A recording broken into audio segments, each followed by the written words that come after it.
The fluorescent lights in St. Mary's Hospital flickered like a dying heartbeat.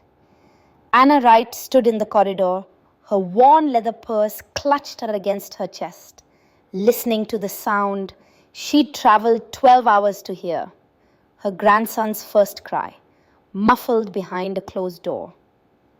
"Mom!" Ian's voice came from somewhere to her left. She turned to find her son avoiding her eyes, his hand rubbing the back of his neck the way he used to when he was 15 and trying to explain a bad grade. 32 years old now, but some habits never changed.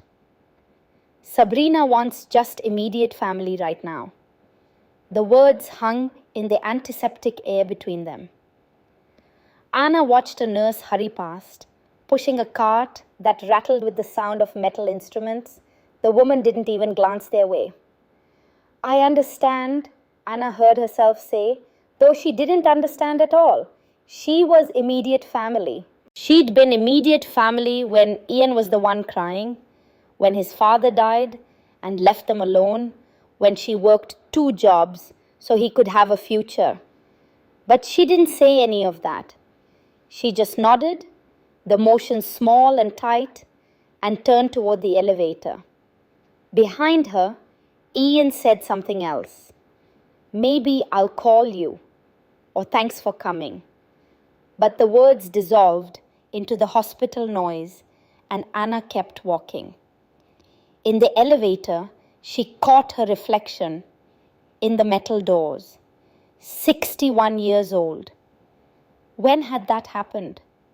When had the woman who once danced in her kitchen while her toddler laughed become this tired stranger in a cheap navy dress, standing alone while her family began without her?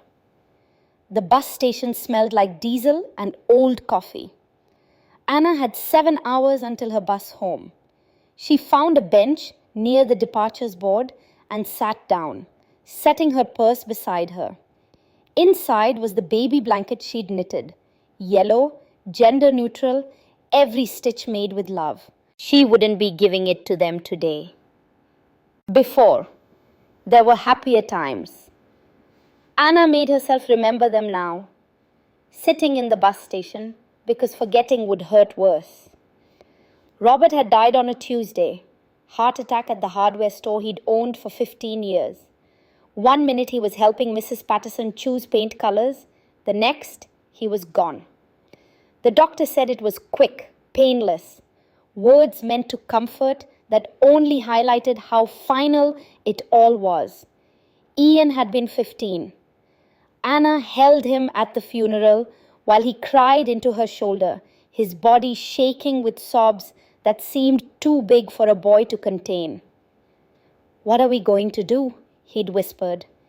"We'll figure it out," she'd promised. "Together." She'd sold the store to pay off debts and put the rest in a college fund. Then she'd found work. 2 jobs, sometimes 3. Mornings at the dental clinic, scrubbing floors that smelled like mint and disinfectant. Evenings as a receptionist at Dr. Miller's office, smiling at patients until her cheeks ached. Late nights waitressing when they needed extra cash.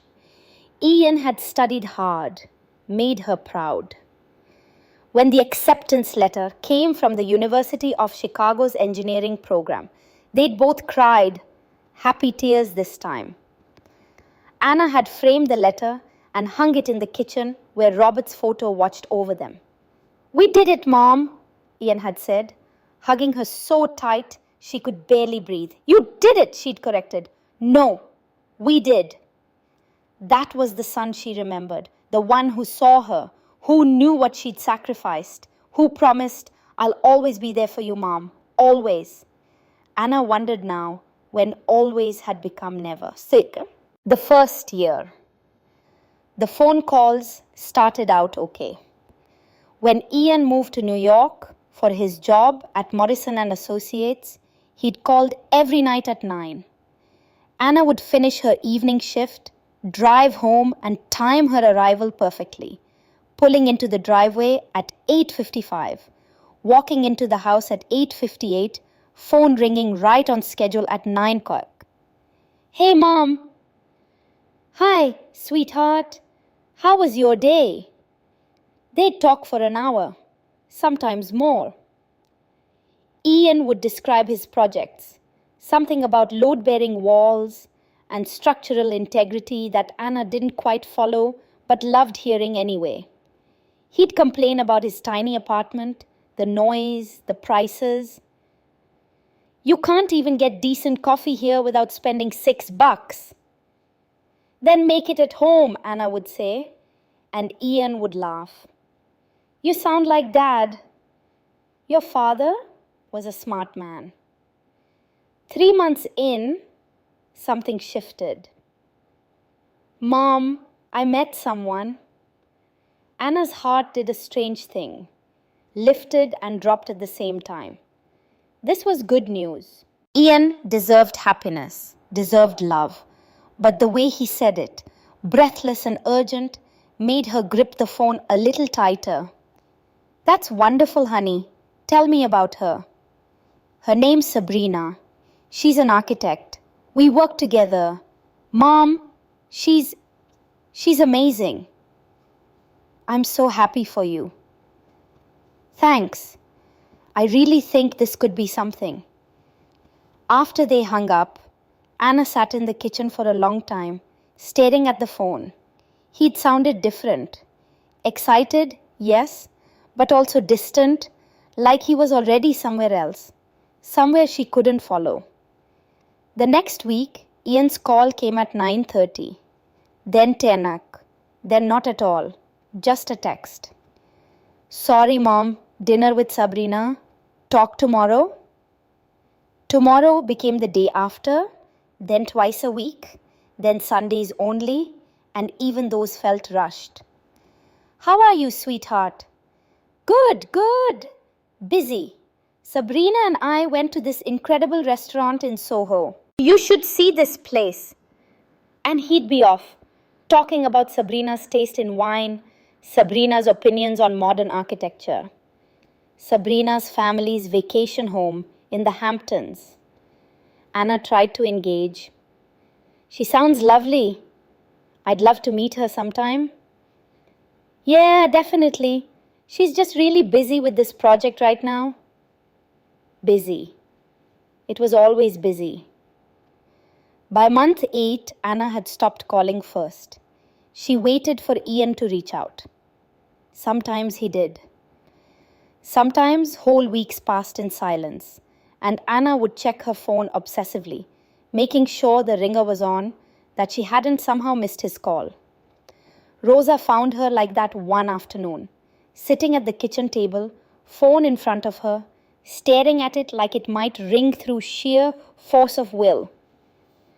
Anna, honey, why don't you just call him? I don't want to bother him. Bother him? You're his mother. He has his own life now. Rosa had given her a look, the one that said you're lying to yourself, but she didn't push. Anna was grateful for that. Then came the wedding invitation. Not a phone call, not even a conversation, just an email with a PDF attachment. Daniel Carter and Sabrina Montgomery cordially invite you. Cordially. Like Anna was a colleague, a distant aunt, someone who needed a formal invitation to her own son's wedding. She'd stared at that invitation for hours, zooming in on the engagement photo. Ian in a suit, beaming. Sabrina, beautiful, blonde, confident, leaning into him with a smile that belonged in magazines. They looked like people in advertisements. Perfect, untouchable. Anna had tried calling. Sweetheart, I got the invitation. It's beautiful. Thanks, Mom. I was wondering, do you need any help with planning? I could come up for a weekend, maybe. Sabrina's mom has it covered. You know how it is. She's got connections, knows all the vendors. Oh, of course. But we'd love to have you there. We'd love to have you. As if her presence was optional. As if she were a guest, and not his mother. The wedding was in September, a garden ceremony in Brooklyn. Anna took a bus. Of course, she took a bus. She always took buses and arrived early. Her dress carefully pressed, her hair done at the salon for the first time in years. She found her seat. Row 3, row 1, Sabrina's parents, grandparents, and sister. Row 2, Sabrina's aunts, uncles, close family friends. Row 3, Anna wedged between Sabrina's cousin and someone's +1 who spent the entire ceremony on their phone. During the reception, Anna stood by the bar, holding a glass of champagne she didn't want, watching Ian and Sabrina dance. Sabrina's mother glided around the room like she owned it, introducing guests, directing staff, posing for photos with the bride and groom. No one introduced Anna to anyone. At one point, Ian spotted her.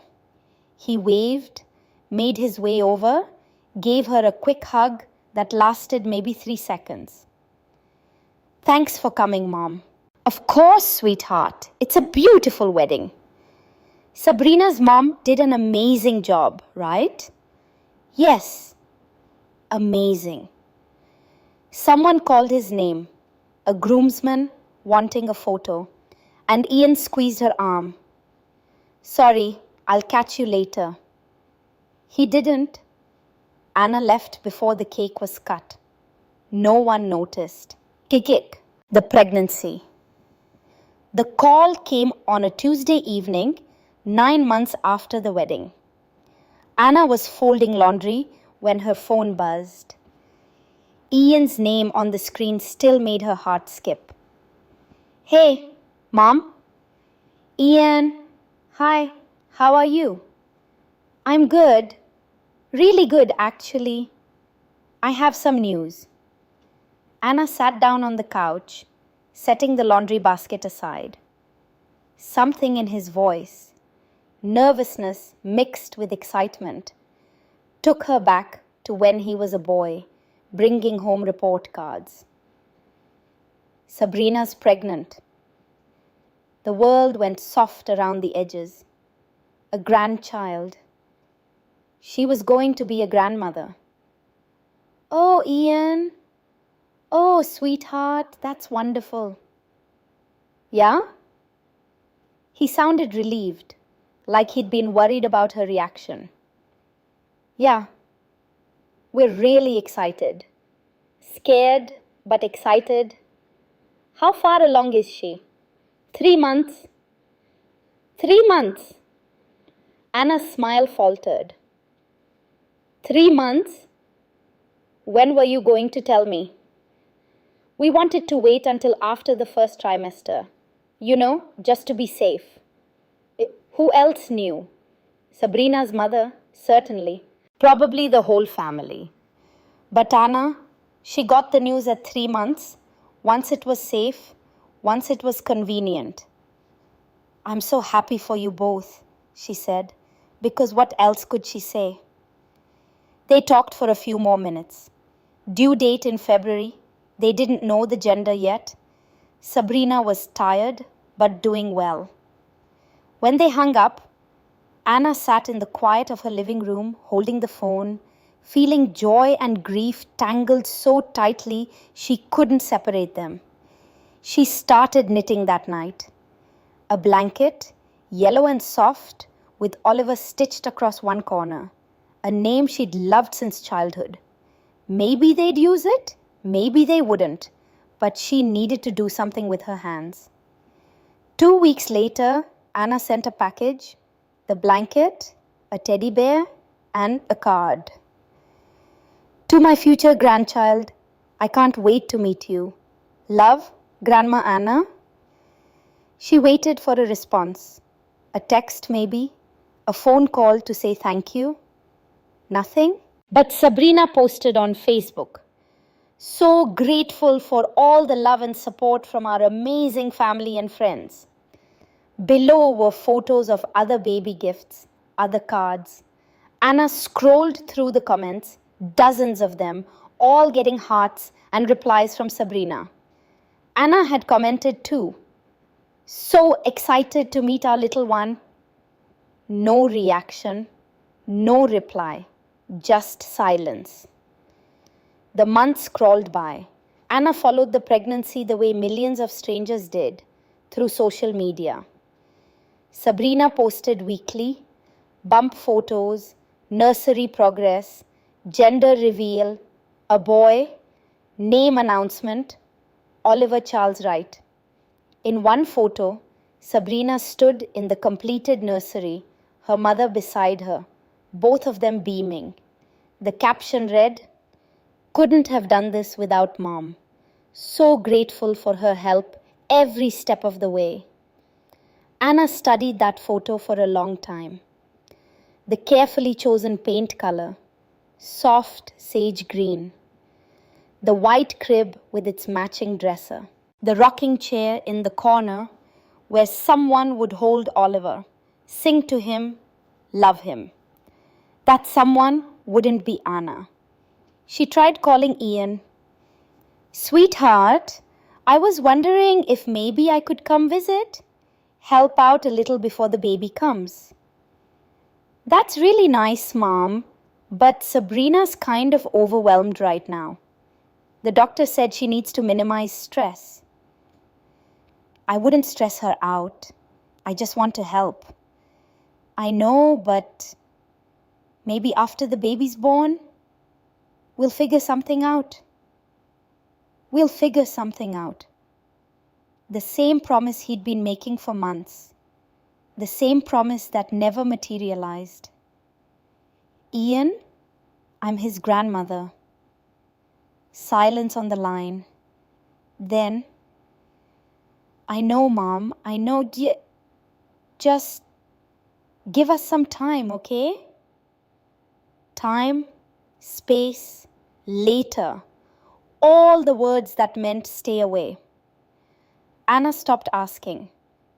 Then, on a cold afternoon in late February, while Anna was mopping the last exam room at Dr. Miller's office, her phone buzzed in her pocket. A Facebook notification. She almost ignored it. She'd learned to ignore most things from social media. They only brought pain.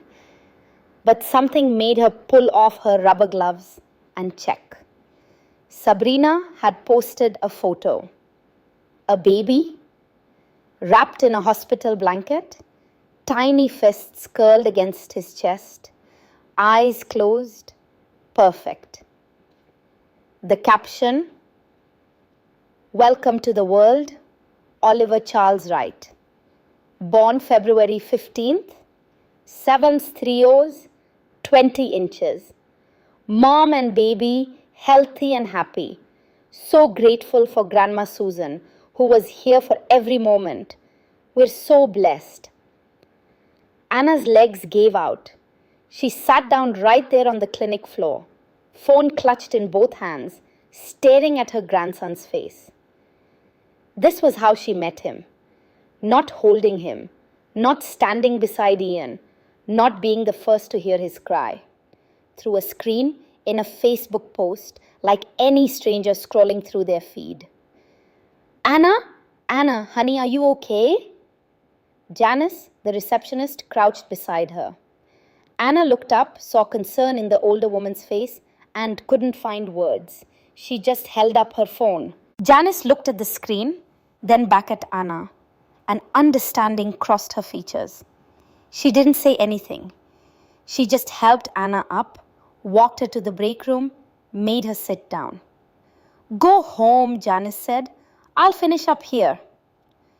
Anna drove home on autopilot. The house was dark when she arrived. She didn't turn on the lights, just sat at the kitchen table in the darkness, her phone on the table in front of her, that photo still glowing on the screen. Oliver, her grandson, born 12 hours ago, and she was finding out with everyone else. No call, no text, not even the basic courtesy of a heads up. She zoomed in on the photo. Oliver had Ian's nose. The same small, slightly upturned tip that made Ian look eternally young. His hands, those tiny perfect hands, looked exactly like Ian's had as a newborn. Anna touched the screen gently, tracing her grandson's face. Then she read the caption again. So grateful for Grandma Susan, who was here for every moment. Grandma Susan, Sabrina's mother, the one who got to be there, the one who got to hold him first, probably, the one whose love and presence were welcomed. While Anna sat 3 states away, finding out through Facebook like she was nothing, like she didn't matter at all. Her phone rang. Ian's name appeared, and for a moment, Anna considered not answering. But she did. She always did, because he was still her son, and she couldn't help herself. Mom, I saw the photo. Her voice came out flat, emotionless. It surprised her. Yeah, I'm sorry I didn't call first. Everything happened really fast. You had 12 hours. I know. It's just Sabrina went into labor at 2 a.m. and then we were at the hospital and there was paperwork and you had time to post on Facebook. Silence. That was Sabrina. She wanted to share.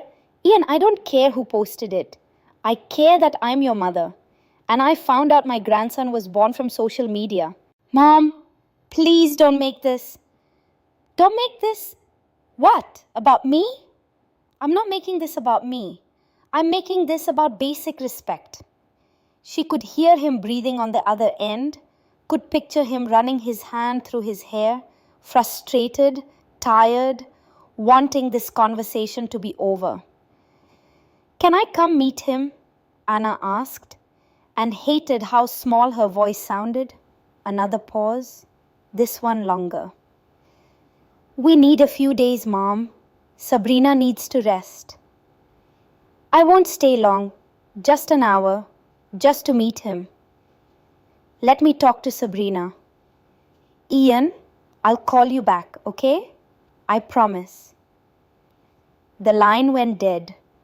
Anna sat in the dark, holding the phone, waiting for it to ring again. It didn't. Not that night. Not the next day. 3 weeks passed before Ian finally sent a text. You can come Saturday, just for the day. Sabrina still needs rest. Anna booked the bus immediately. 12 hours to New York, 12 hours back. For one day, for whatever crumbs they were willing to give her. Because despite everything, despite the exclusion and the humiliation and the pain, Oliver was her grandson, and she would take whatever she could get. The bus left Nashville at 8 p.m. on Friday. Anna had packed light, just an overnight bag with a change of clothes, toiletries, and the yellow blanket she'd knitted months ago. She'd also tucked in an old photograph of Ian at age 5, sitting on Robert's shoulders at a 4th of July parade, both of them grinning at the camera. She wasn't sure why she'd brought it. Maybe as proof that things had once been different. The woman in the seat next to her introduced herself as Margaret, mid-70s, kind eyes, heading to New York to visit her daughter. First grandchild? Margaret asked, nodding at the gift bag on Anna's lap. Grandson, Oliver, he's 3 weeks old. Oh, how exciting! Your first time meeting him? Anna looked out the window at the darkness rushing past. Yes, something in her voice must have warned Margaret not to ask more. They rode in silence for a while, the bus engine humming beneath them. Around midnight, Margaret pulled out a thermos of coffee and offered to share. Anna accepted, grateful for something to do with her hands. My daughter and I didn't speak for 2 years, Margaret said suddenly. After her divorce, I told her not to marry him. He was wrong for her. Anyone could see it. But she did anyway. Then, when it fell apart, she blamed me for being right. Anna sipped the coffee. It was too hot, burned her tongue, but she didn't care. How did you... She trailed off, not sure how to finish the question. Fix it? Margaret smiled sadly. I didn't. She did. Called me one day, told me she needed help with my grandson. I went. We didn't talk about the 2 years. We just started over from there. Did it work? We're better now. Not the same as before, but better. Margaret screwed the cap back on her thermos. Sometimes relationships don't heal. They just scar over. And you learn to live with the scar tissue. Anna thought about that for the rest of the trip. Cut. The bus pulled into Port Authority at 7:15 a.m. Anna found a restroom, changed into the outfit she'd carefully chosen. Cream blouse, grey slacks, comfortable flats. She put on makeup in the spotted mirror, covering the dark circles under her eyes, trying to look like someone worth acknowledging. Ian had texted, "Meet us at St. Mary's parking lot, 9 a.m. Sabrina has a pediatrician appointment at 11:30. Anna did the math. 2.5 hours minus the appointment. Maybe 2 hours total if she was lucky. She found a coffee shop across from the hospital and ordered tea she couldn't taste. At 8:45, she crossed the street and waited by the entrance. A steady stream of families came and went, new parents looking exhausted and exhilarated, grandparents carrying balloons and gift bags, siblings peering into car seats with curious eyes. At 9:17, Ian's Civic pulled into the lot. Anna stood up straighter, smoothing her blouse. She watched Ian get out of the driver's side, saw Sabrina in the passenger seat, looking down at something. The baby, Anna realized. Oliver was in her arms. This was the moment. After 3 weeks, after all the exclusion and silence and Facebook posts, she was finally going to meet her grandson. Ian saw her and waved. Not a warm wave, just an acknowledgement. Sabrina didn't look up. Hey, Mom. Ian gave her a quick hug, the kind you give an acquaintance. Sorry we're late. Oliver needed a diaper change. That's fine. Anna looked past him at the car. Can I? Let's go inside. It's cold out here. They walked into the hospital cafeteria. Sabrina followed, carrying Oliver in a car seat that looked more expensive than Anna's monthly rent. She was thinner than in her photos, her face carefully made up, her hair pulled back in a neat ponytail. She wore yoga pants and an oversized cardigan that probably cost more than Anna's entire outfit. Hi, Mrs. Wright. Sabrina's smile was polite, practiced, the kind of smile you give your dentist. Please call me Anna. She tried to match the smile and failed. It's so good to finally meet you properly. They found a table near the window. Ian went to get coffee. Anna sat across from Sabrina, the car seat between them like a barrier. Oliver was sleeping, his face barely visible beneath the blanket tucked around him. He's beautiful, Anna said softly. Thank you. Sabrina adjusted the blanket, her movements possessive. He's been sleeping better the last few nights. Finally. That's wonderful. I remember when Ian was a baby, he barely slept at all. I used to walk him around the house for hours. Ian, can you get me a muffin? Sabrina called out, cutting Anna off mid-sentence. The blueberry one, if they have it. Ian nodded from the coffee counter. An awkward silence settled over the table. Anna wanted to ask if she could hold Oliver, but something in Sabrina's body language, The way she kept one hand on the car seat, the way she angled herself slightly away, made Anna hesitate. "How are you feeling?" Anna tried instead. "Recovery going okay?" "Fine. Tired, but fine." "If you need any help, I'd be happy to. My mother's been helping." Of course she has. Anna swallowed the rest of her sentence. Ian returned with coffee and a muffin. He sat next to Sabrina, not next to Anna. The three of them, 4, counting Oliver, sat at a table meant for 6, but the space between Anna and her family felt infinite. "So, Mom, how's Nashville?" Ian asked, clearly trying to fill the silence. "Same as always. Quiet. Still working at Dr. Miller's?" "Yes, and the dental clinic in the mornings." "Both jobs still?" Sabrina looked up, surprise crossing her features. "I thought you'd retired by now." "Can't afford to retire." Anna tried to say it lightly, but it came out bitter.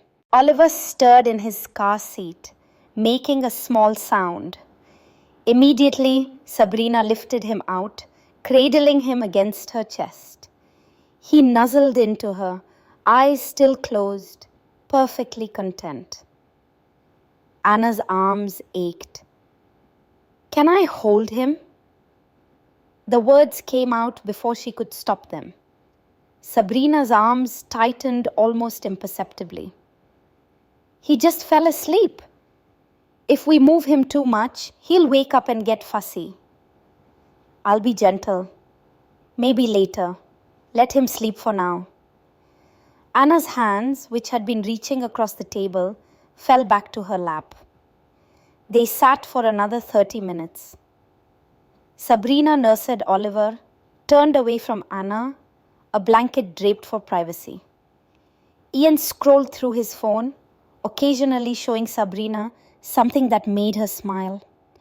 Anna sat still, hands wrapped around a cup of tea that had gone cold, feeling like a stranger at someone else's table. At 10:45, Ian checked his watch. "We should head to the appointment soon." "Already?" Anna heard the desperation in her own voice and hated it. The doctor's office is across town. Traffic might be bad. "Can I hold him? Just for a minute before you go?" Sabrina and Ian exchanged a look. Some wordless communication passed between them. Finally, reluctantly, Sabrina held Oliver out. Anna took him carefully, terrified she might do something wrong, might give them a reason to pull him away. He was warm and solid in her arms, heavier than she'd expected.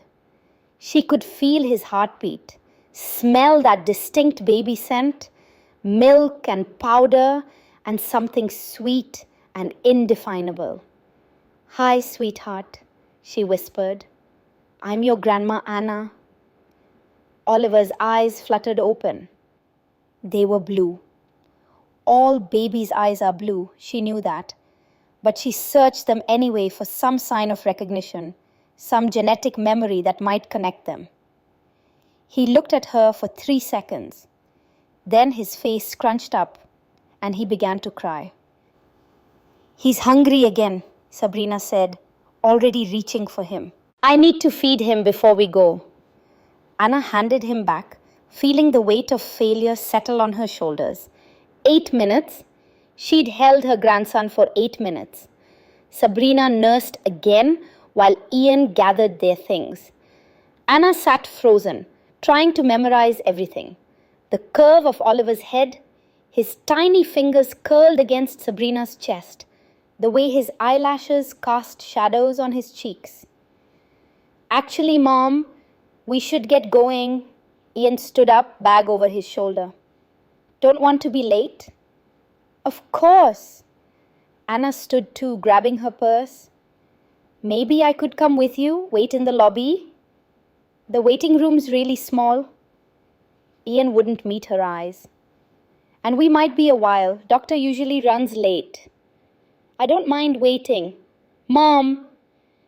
Ian's voice held a warning. We appreciate you coming, but Sabrina needs. I know what Sabrina needs. Anna heard her voice rising and forced it back down. I just want a little more time with my grandson. And you'll get it. Just not today. Ian's jaw was set in that stubborn way she recognized from every argument they'd ever had. We're still adjusting. It's overwhelming having visitors. Visitors. The word landed like a slap. Fine. Anna's voice came out flat. Can I at least see where you live? Just drop by for a few minutes? Sabrina shifted Oliver in her arms. My parents are coming over this afternoon. Oh, of course they were. Well, maybe dinner then? Tomorrow? We're going to Westchester tomorrow. My sister wants to meet Oliver.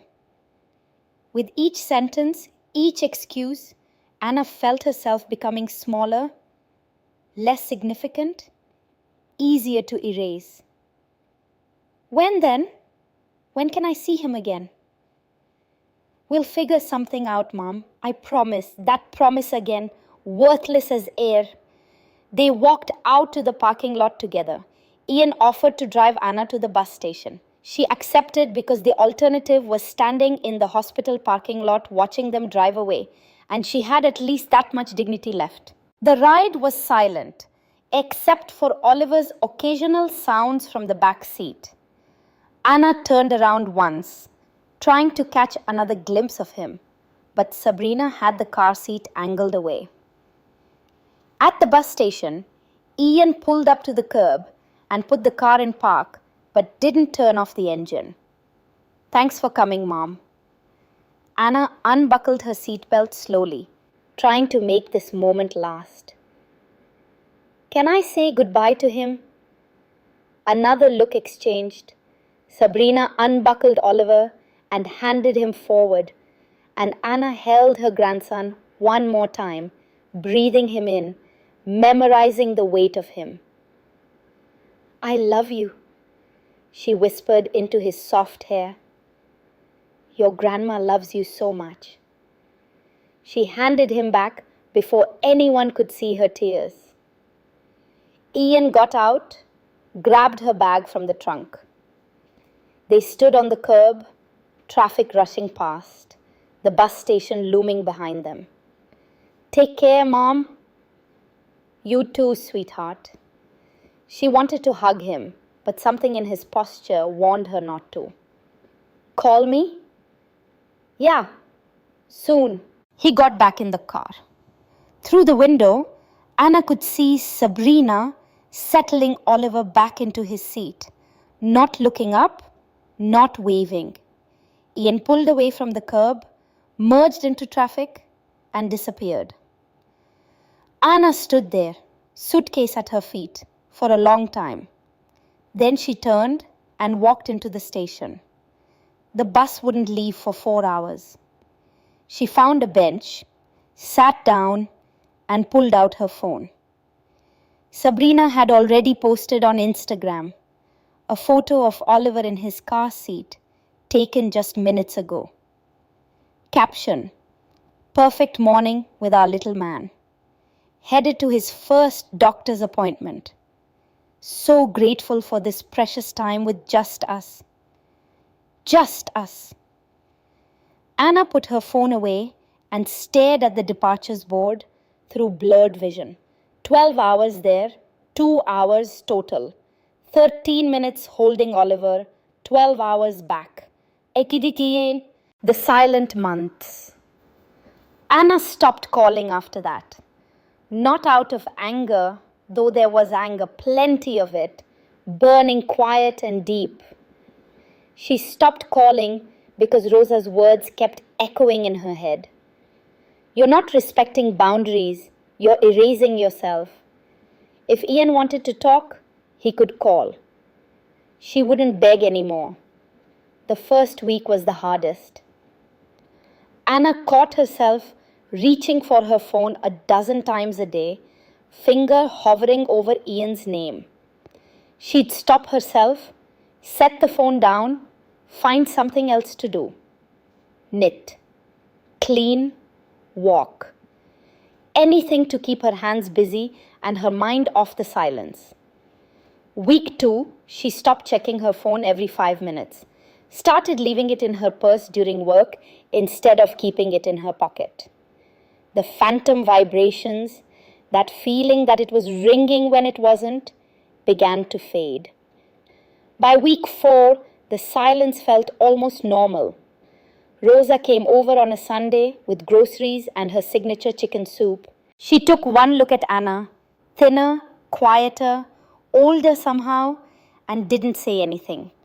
Just started unpacking food and heating up the soup. "You look like hell," Rosa finally said, setting a bowl in front of Anna. "Thanks. Have you talked to Ian?" "No." "Anna, I'm giving them space, like they wanted." Rosa sat down across from her, hands wrapped around her own bowl. "How long has it been?" 5 weeks. 5 weeks since your son called his mother." Anna didn't respond. What was there to say? "You know this isn't normal, right?" Rosa's voice was gentle but firm. "You know you don't deserve this?" "Maybe I do." Anna stirred her soup without eating it. "Maybe I'm too needy, too clingy. Maybe if I just give them time." "Time to what? Forget you exist?" "Rosa, no, I'm sorry. But someone needs to say this. You're a good mother, Anna. You sacrificed everything for that boy. And now he's treating you like you're an inconvenience. And you're sitting here making excuses for him. He's building his life. So build yours." Anna looked up at that. Rosa's eyes were kind but fierce. "You worked 2 jobs for 20 years. You put him through college. You showed up when he needed you, even when he didn't ask. You've earned the right to be more than an afterthought in his life." Rosa reached across the table, gripped Anna's hand. "And if he can't see that, that's his failure, not yours." Anna felt something crack open in her chest. She pulled her hand away, pressing it against her mouth, trying to hold in the sound that wanted to escape. "When did I become so pathetic?" "You're not pathetic. You're hurt. There's a difference." They ate in silence after that. When Rosa left, she hugged Anna tight. "Call me if you need anything. And Anna, it's okay to be angry. It doesn't make you a bad mother." That night, Anna blocked Sabrina on Facebook. Not Ian. She couldn't bring herself to cut that cord completely. But Sabrina's carefully curated posts, the photos of Oliver she wasn't allowed to see in person, the captions about family that never included her, she couldn't do it anymore. 6 weeks after her visit to New York, Anna's phone rang. Unknown number. New York area code. Her heart jumped despite herself. Maybe Ian was calling from work. Maybe something was wrong with Oliver. Maybe. "Mrs. Anna, right?" A woman's voice. Professional, detached. "Yes, this is she." "Good evening, Mrs. Wright. This is Linda Martinez from St. Mary's Hospital Billing Department." Anna's stomach dropped. "I'm sorry, what?" "I'm calling about an outstanding balance for the delivery of Oliver Charles Wright. The account shows charges of $800 after insurance, currently 60 days past due." "I don't understand. Why are you calling me?" "According to our records, you're listed as the financial guarantor on the admission paperwork. Your son, Ian Wright, provided your information as the secondary payer if the primary account holder is unable to cover the charges." Anna sat down heavily on the couch. Secondary payer. Ian had put her name down. had made her financially responsible for his son's birth, the birth she hadn't been allowed to attend. The grandson she'd spent 13 minutes holding. Mrs. Wright, are you still there? He didn't ask my permission. I'm sorry. Anna's voice was steady, cold. My son put my name on financial paperwork without my knowledge or consent. I don't have information about that, ma'am. I'm just calling to arrange payment. When did he list me as guarantor? Paper shuffled on the other end. According to the admission form, this information was provided on February 15th at 2:47 a.m. The night Oliver was born, while Sabrina was in labor, while they were making decisions about who could be in the room and who had to wait outside. Ian had found time to put Anna's name on a payment form, but not to call and tell her she was about to become a grandmother. Mrs. Wright, I understand this may be surprising, but we do need to resolve this account. Can we set up a payment plan? Perhaps $500 per month? No. I'm sorry? No, I won't be paying this bill. Ma'am, as the listed guarantor, I never signed anything. I never agreed to be responsible for these charges. Your son provided your information. My son, Anna interrupted, her voice sharp now, made a choice without consulting me. That doesn't obligate me to anything. Linda's tone shifted, becoming firmer. Mrs. Wright, if this account remains unpaid, it will go to collections. It will affect Mr. Wright's credit score. There could be legal ramifications. Then I suggest you contact Mr. Wright about payment options. He indicated that you would be covering the balance. Of course he did. Of course, after weeks of silence, Ian had invoked her name. Not to invite her to be part of Oliver's life, but to pay for the privilege of being excluded from it. Something inside Anna went very quiet and very hard. Right? Are you still on the line? I am. Can we arrange payment today? Anna thought about the 12-hour bus rides, the 2 hours she'd been granted, the Facebook post. So grateful for this precious time with just us. The way Sabrina had pulled Oliver away when he cried. The way Ian hadn't called in 6 weeks. She thought about the years of cleaning floors and counting pennies. The sale of Robert's store. The college tuition she'd somehow scraped together. The belief that all of it, all the sacrifice and exhaustion and loneliness would mean something someday. Mrs. Wright? No, Anna said, her voice clear and calm. I will not be paying this bill. I have no financial obligation to Ian Wright or his family. If you have questions about payment, contact him directly. Do not call this number again. But goodbye? Anna hung up. Her hands were shaking. But for the first time in months, she felt something other than pain. She felt powerful. Okay, the fallout. The phone rang again 2 hours later. Ian's name on the screen. Anna stared at it for 3 rings before answering. What the hell, Mom? No greeting, no pretense of civility, just immediate anger. Hello, Ian. The hospital just called Sabrina. They said you refused to pay Oliver's delivery bill? I did. Why would you do that? You know we're struggling financially. Then maybe you shouldn't have put my name on financial documents without asking me first. I didn't think you'd mind. Family helps family. Anna laughed, actually laughed. The sound surprised her. Family? Is that what we are now? What's that supposed to mean? It means I haven't heard from you in 6 weeks, Ian. 6 weeks? No phone calls, No texts. No, how are you, Mom? No, Oliver learned to smile. Nothing.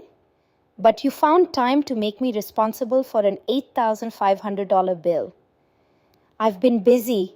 Don't. Anna's voice hardened. Don't tell me you've been busy. You were busy when I asked to visit. You were busy when I asked to be there when Oliver was born. You're always busy when I need you, but somehow not too busy to use my name when you need money. That's not fair. Fair? You want to talk about fair? Anna stood up, pacing her living room. I traveled 12 hours to meet my grandson. You gave me 2 hours. I held him for 13 minutes total, Ian. 13 minutes. I found out he was born from Facebook. You put me in row 3 at your wedding. You've made it clear in every possible way that I'm not wanted in your life. But my money, that's welcome anytime, apparently. Mom, you're being... What? Say it. What am I being? Silence on the other end.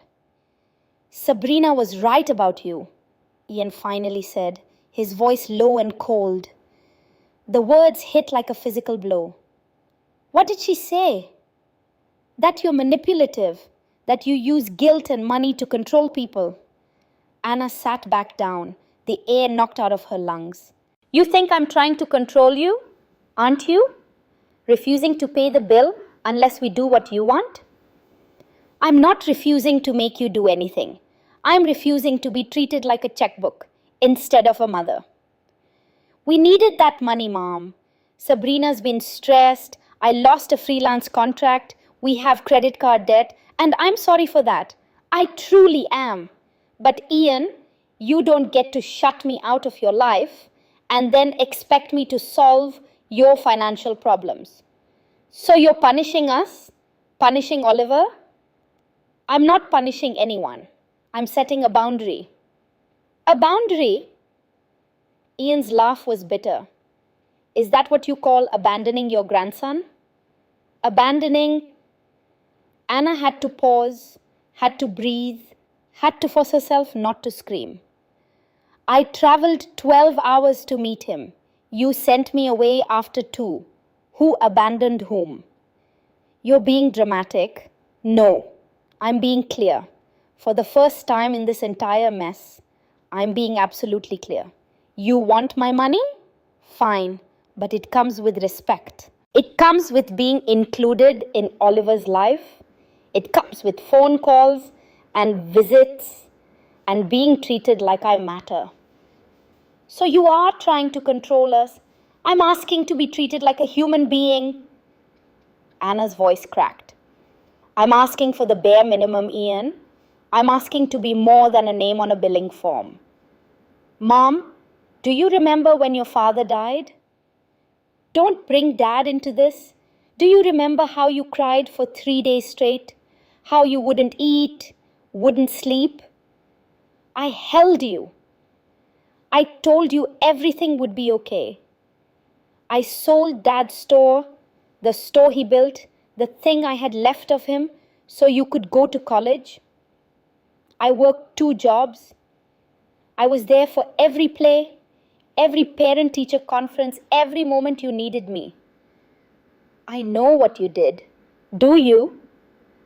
Because it seems like you've forgotten.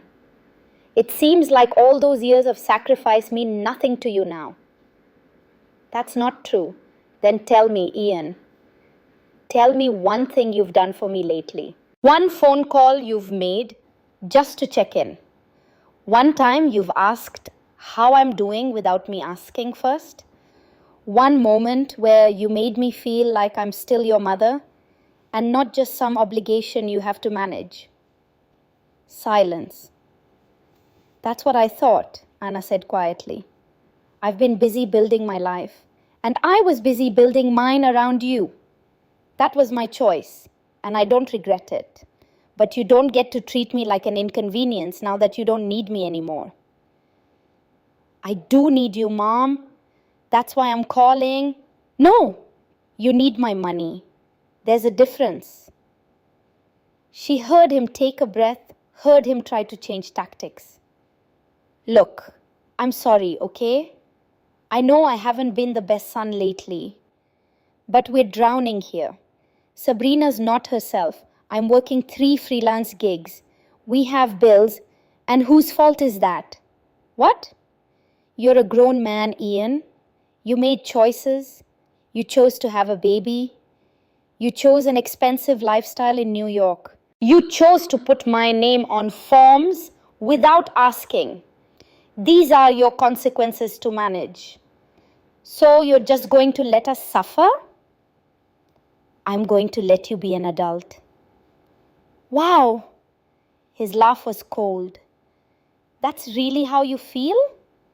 After everything? After everything? Anna stood up again, her whole body trembling. After everything I've done, you've repaid me with silence and exclusion. You've made it painfully clear that I don't fit into your new life. Fine, I accept that. But you don't get to kick me out of your family and then expect me to fund it. You're being selfish. Maybe I am. Maybe it's about time. Sabrina said, I don't care what Sabrina said. Anna's voice rose, months of suppressed anger finally breaking through. Sabrina, who's ignored every message I've sent.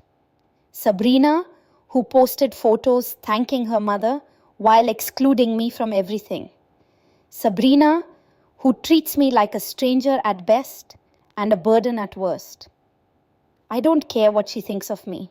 She's my wife, and I'm your mother.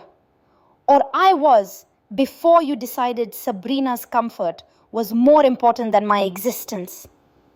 That's not... Ian's voice was rising too now. You don't understand how hard this has been. You're right. I don't understand. I don't understand how the boy I raised turned into someone who uses his mother and then throws her away. I don't understand how you can sleep at night knowing you've treated me like this. I don't understand any of it. Then maybe you should try, Ian shouted. Maybe you should try to understand that my wife just had a baby and was terrified and didn't want people stressing her out. People? I'm people now? You know what I mean. No, I don't. Explain it to me. Explain how Sabrina's mother is allowed to be there for everything, but I'm too stressful to even call with the news that Oliver was born. Susan doesn't... Ian stopped himself. Doesn't what? Nothing. No, say it. Susan doesn't what? A long pause. Then, quietly. Susan doesn't make everything about her. The words hung in the air like smoke. I see, Anna said, her voice suddenly very calm. So, asking to meet my grandson is making it about me. Wanting a phone call is making it about me. Expecting basic respect is making it about me. Mom, if your father were alive, what would he think of this conversation, Ian? Don't! What would he think of the way you're treating your mother? That's not fair. None of this is fair. Anna's voice broke. None of this is fair, and you know it. But you're choosing Sabrina's version of reality over the truth because it's easier. Because it lets you be the hero and makes me the villain. I'm not. Yes, you are. And I'm done defending myself. I'm done begging for scraps. I'm done pretending that any of this is okay. So what then? You're just giving up on us? No, Ian. I'm giving up on being treated like I don't matter. What's the difference? Anna closed her eyes. The difference is I still love you, but I love myself too. And I can't keep choosing you when you never choose me. This is ridiculous. This is reality. I won't pay that bill. I won't subsidize my own exclusion from your life. If you want a relationship with me, a real one, you know where I am, but it has to be mutual. It has to include respect. And until you're ready to offer that, I need you to leave me alone. Mom, I mean it, Ian. Don't call me unless you're ready to treat me like family. And paying me back for all those years I supported you, that doesn't come with a bill. That comes with love. She hung up before he could respond. The phone rang again immediately. She declined the call. It rang again. Declined 3 more times, then finally stopped. A text came through. You're being unreasonable. We'll figure out the bill ourselves. But don't expect us to come running when you need something. Anna read it twice, then turned off her phone. She sat in her quiet house, hands still trembling, and waited to feel regret. It didn't come. Instead, she felt something she hadn't felt in months. Free. 6 months passed like a long exhale. Anna turned her phone back on the next day, but she didn't check Ian's messages, deleted them unread. When Rosa asked how she was doing, Anna said, better, and meant it. She threw herself into the quiet rhythms of her life. Work at the dental clinic, afternoons at Dr. Miller's office, evenings with books she'd been meaning to read for years. On Saturdays, she took a watercolor class at the community center. She wasn't good at it, but that wasn't the point. You seem different, Rosa said one afternoon, watching Anna paint a lopsided vase of flowers. How so? Lighter, like you're not carrying something heavy anymore. Anna considered that. I'm not waiting anymore. For Ian to call? For permission to live my own life. The holidays came and went. Thanksgiving, she volunteered at a soup kitchen downtown. An elderly woman named Doris asked if she had family, and Anna said, it's complicated, and Doris nodded knowingly and didn't push. Christmas Eve, Rosa invited her over. They drank wine and watched old movies and didn't talk about the fact that Anna's phone never rang. On New Year's Day, Anna took down the photos of Ian from her refrigerator. Not all of them. She left one from his high school graduation, him grinning in his cap and gown, but the rest went into a box in the closet. Out of sight.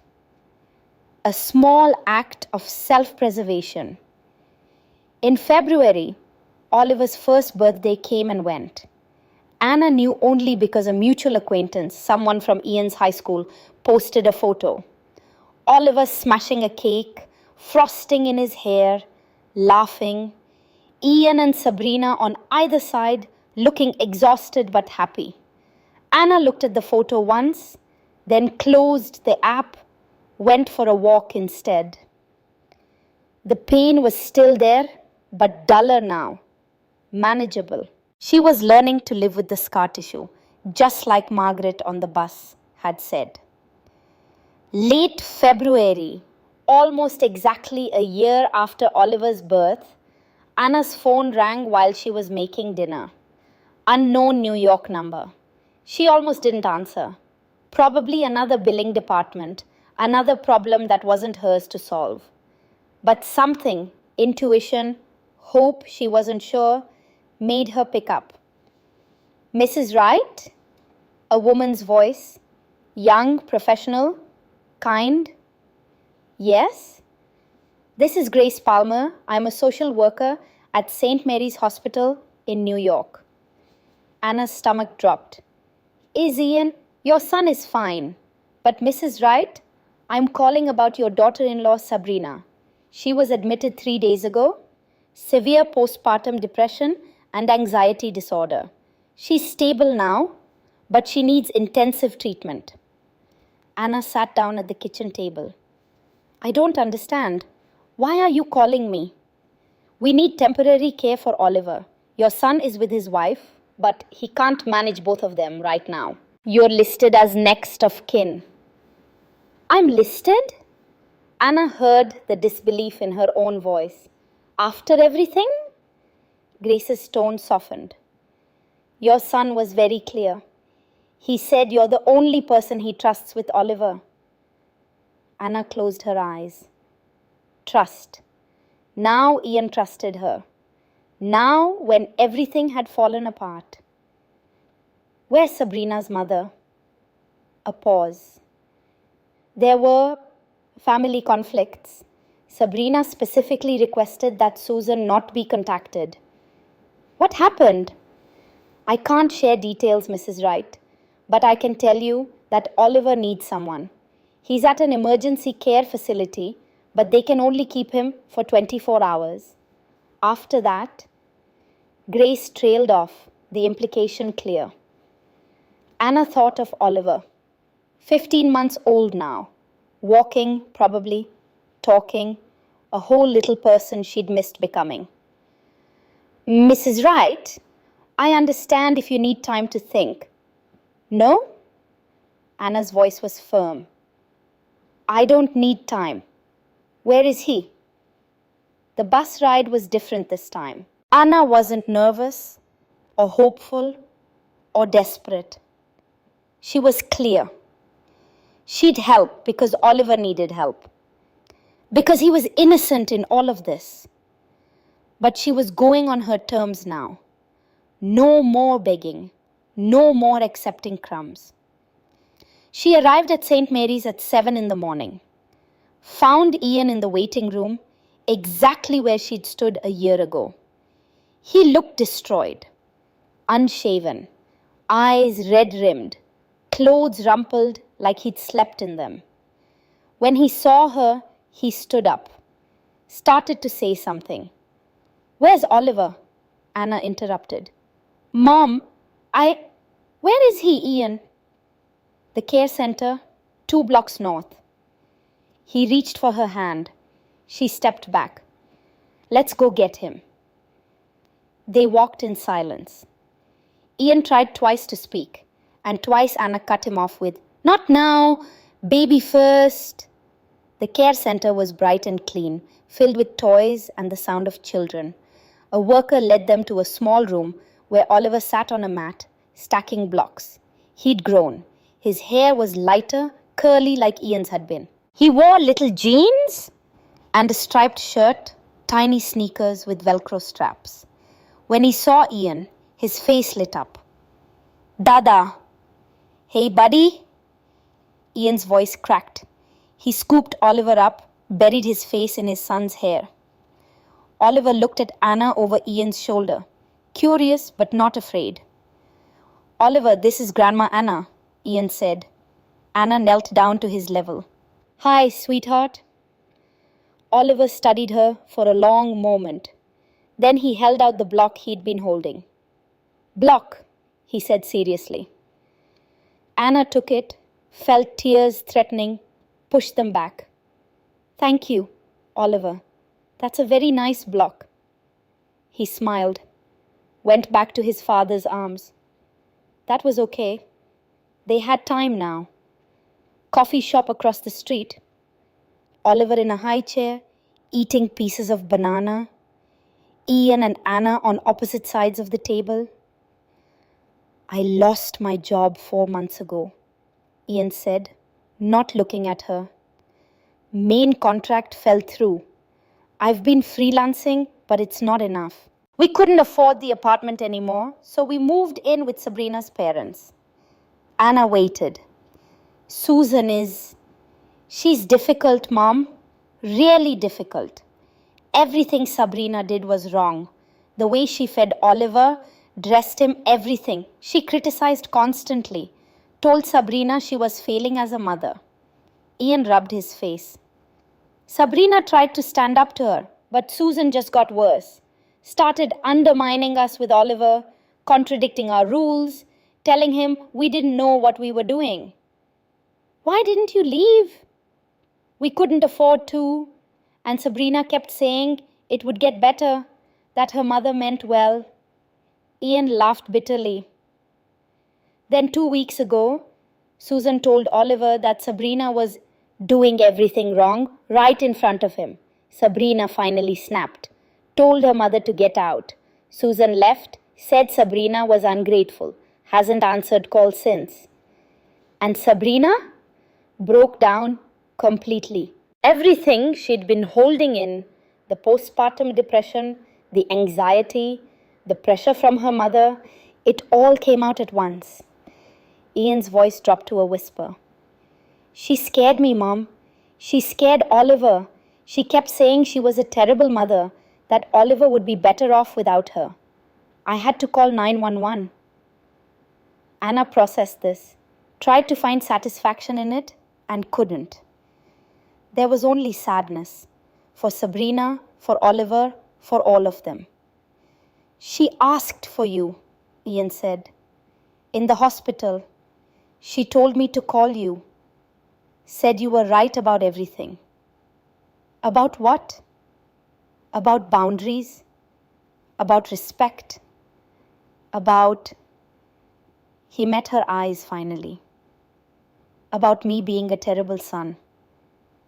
Anna didn't disagree. I'm sorry, Mom. Ian's voice broke. I'm so sorry. For all of it. The way I treated you. The things I said. Shutting you out. You were right. Sabrina was controlling. And I let her. Because it was easier than standing up to her. And when you set a boundary, I called you selfish because it meant I had to face what I'd done. Oliver dropped a piece of banana on the floor. Said, uh-oh. Anna picked it up, wiped the table, gave herself time to think. I'll help with Oliver, she said finally. Relief flooded Ian's face. Thank you. But we need to be clear about something. Anna's voice was steady. I'm not doing this to earn my way back into your life. I'm not doing this so you'll finally appreciate me. I'm doing this because Oliver is a child who needs care. Ian nodded, tears streaming down his face. If I do this, you will treat me with respect, not as a convenience, not as a bank account, not as a last resort, as your mother. She held his gaze. The moment you take me for granted again, I walk away. And next time, I won't come back. Do you understand? Yes. Say it clearly. I understand. Ian wiped his eyes. And Mom, I know sorry isn't enough, but I am. Truly. For all of it. Anna reached across the table, covered his hand with hers. Sorry is a start, but you'll need to show me, not just tell me. I will, I promise. This promise felt different, solid, real.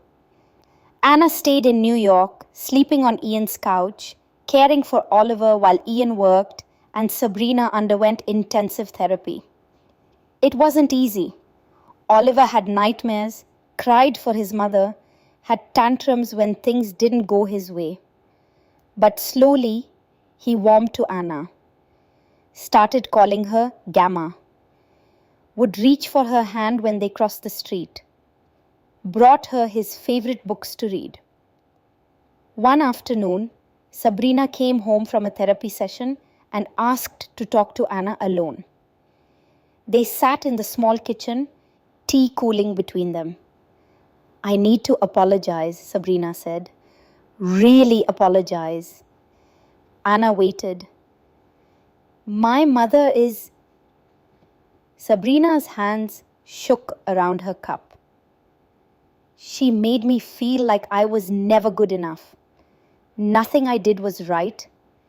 I spent my whole life trying to earn her approval, and I never could. She looked up, eyes red. When I married Ian, I thought if I kept you away, if I proved I didn't need help, my mother would finally be proud of me. But it was never about you. It was about control. Why didn't Ian stand up for me? Sabrina's face crumpled. Because I told him if he chose you over me, I'd leave. I used his fear against him. I was so scared of ending up like my mother that I became her anyway.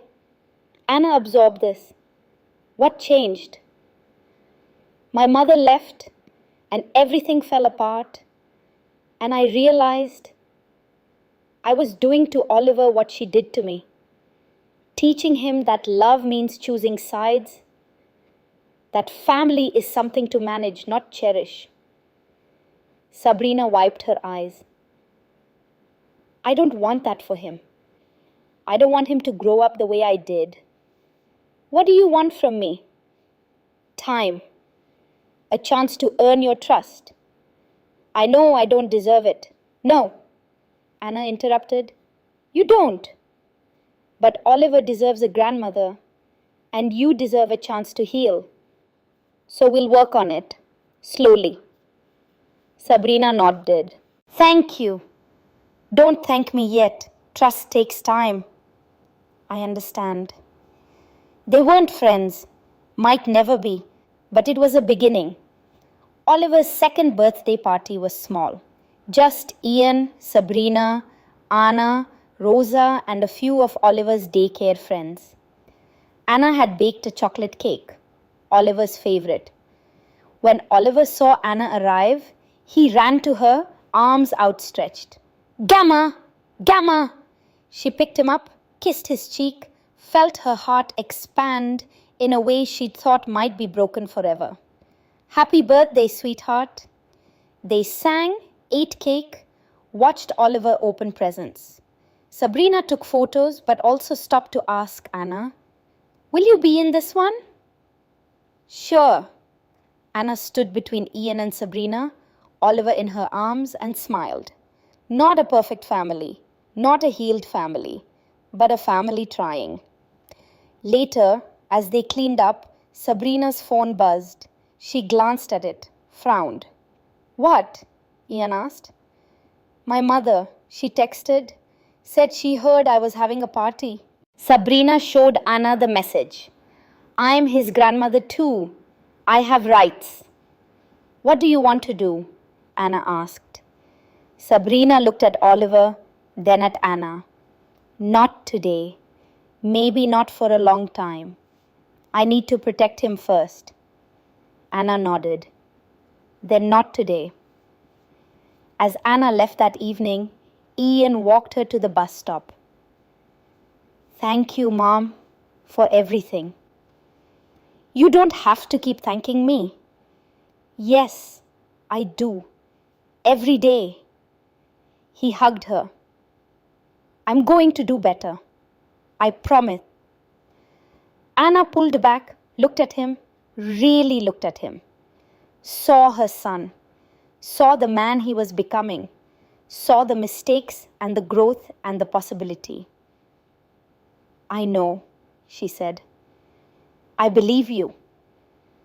On the bus home, Anna pulled out her phone, looked at the photo Sabrina had taken, 4 generations in one frame. Messy, complicated, real. She texted it to Rosa. Family. Not perfect, but mine. Rosa responded immediately. Proud of you. Anna smiled, put her phone away, and watched the city lights fade into darkness. She'd once thought being a good mother meant always saying yes, always being available, always putting her son first. Now she knew better. Being a good mother meant teaching your children that no one, not even them, has the right to make you disappear. That love without respect isn't love at all. That boundaries aren't walls, they're bridges.